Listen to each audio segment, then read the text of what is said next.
Zoro Card Gaming, bringing you my updated Zoro list.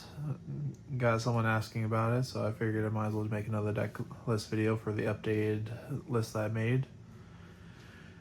Right now, this is what I'll be running for the upcoming Treasure Cups, and it's been working for me lately, and I guess I'll just go ahead and show you guys now. Obviously, we've got my leader here. Got my 4 searchers for Hiyori. Got the 4 Peronas. Still on the 2 Apu. I don't feel like I'm going any further than that.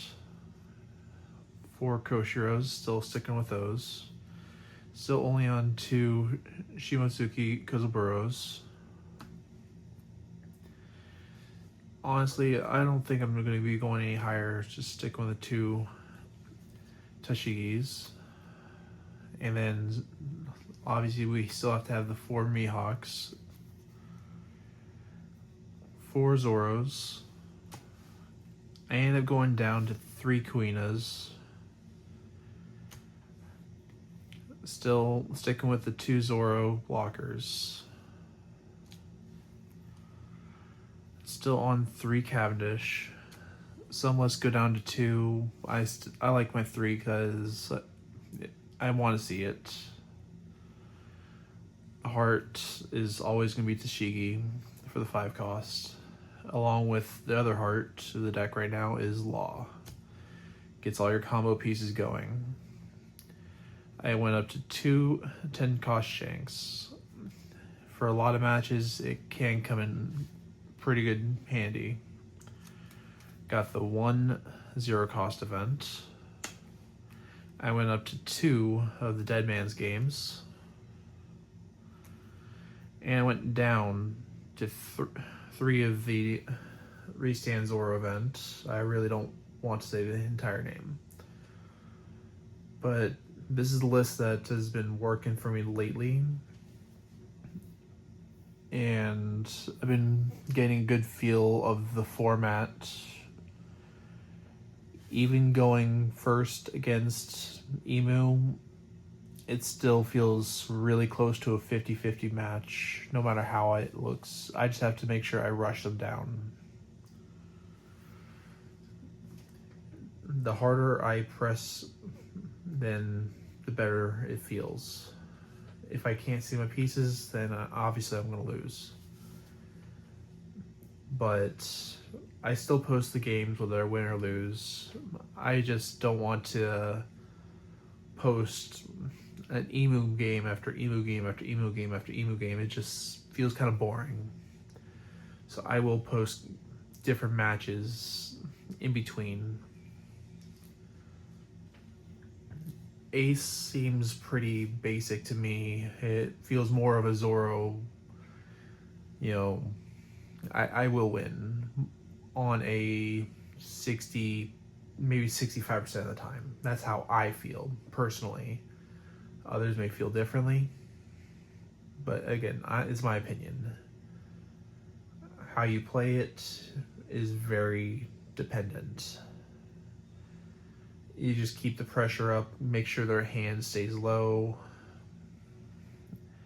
Honestly, I don't like them to have a field. Even if it's Marco, I don't want them to put pressure on me. The less pressure they give me, the better. Even if they get 2 cards off Marco in the 1 card from the draw, from leader effect, it don't matter to me. Yeah, I'll eventually eat those hands. So they're gonna have to replace that body eventually. But I'd rather not have cards swinging at me. I'd rather just kill them and then go at them again. That's how I feel.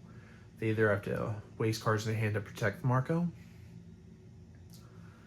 or let it die. And then they're gonna have to waste cards in their hand just to save their life. That's how I feel. So never be afraid to, beat their cards in. That's how I feel. For the ace matchup, Emu, as I said, just apply pressure quickly as fast as possible. It's the basic way. Dead Man's Game is your best friend in that one, in my opinion, in getting your bodies out and protecting them. The more pressure you can apply, the better. That's just how I feel in that matchup. Koshiro is definitely going to be your best friend in that game. Shigi, not as much as Koshiro, but it can. Shigi won't protect Shigi. So that's why I say Koshiro is probably your better friend in that matchup, because they're going to have to pop this over the Shigi. So that's why I say that's probably better than anything else. Other than that, that's my deck list and my advice about how to face off those big bads against Zoro. Still, I'm the only Zoro in locals that I've got to face against, because there's not very many in locals for my side. So I don't really get much practice, but my only practice is online and against OP12 meta. Eventually I'll get to face Zoro in OP13, but I don't see much a difference. I know how to face Zoro, so we'll see how it goes from there. Otherwise, good luck in your games and hope you learn more from my videos.